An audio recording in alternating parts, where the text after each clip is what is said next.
Hi, இன்றைக்கி நம்ம பார்க்க போகிறது அல்வா செய்ய போகிறோம். அல்வான்னா என்ன அல்வா அப்படின்னா, நம்ம குலோப்ஜாம் மிக்ஸ் இருக்குல்ல, அதை வச்சுக்கிட்டு அல்வா செய்ய போகிறோம். என்ன பண்ணணும்னா, கொஞ்சம் வெந்நீரை சுட வச்சுக்கணும். அடுத்து குலோப்ஜாம் மிக்ஸை எடுத்துக்கணும். அதுக்கப்புறம் தேவையான அளவு வெல்லம், அதாவது ஹாஃப் நம்ம எடுத்துக்கலாம்.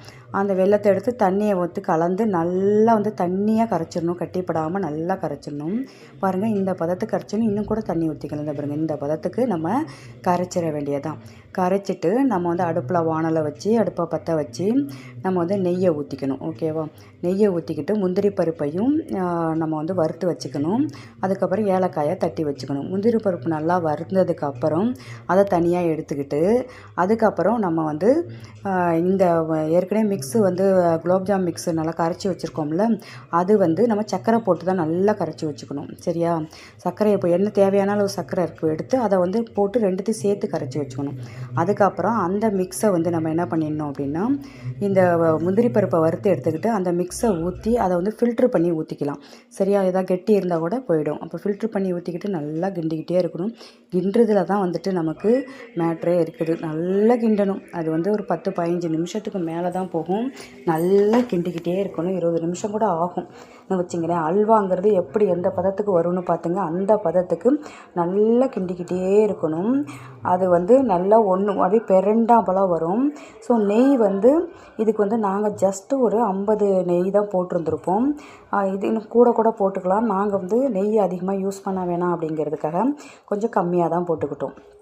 சரியா? இது நல்லா கிண்டிக்கிட்டே இருக்கணும். இந்த நேரத்தில் நெய்யெல்லாம் சேர்க்க வேண்டாம். நல்லா பிறண்டு நல்லா சுருண்டு வர்றப்போ அந்த நேரத்தில் நம்ம நெய் கொஞ்சம் கொஞ்சமாக இருக்கிற நெய்யை கொஞ்சம் கொஞ்சமாக நம்ம ஆட் பண்ணிக்க வேண்டியது தான். சரியா? அந்த பாருங்கள், நல்லா அதாவது கிண்டுறதுல தான் இருக்குது. இடைவிடாமல் கிண்டணும்.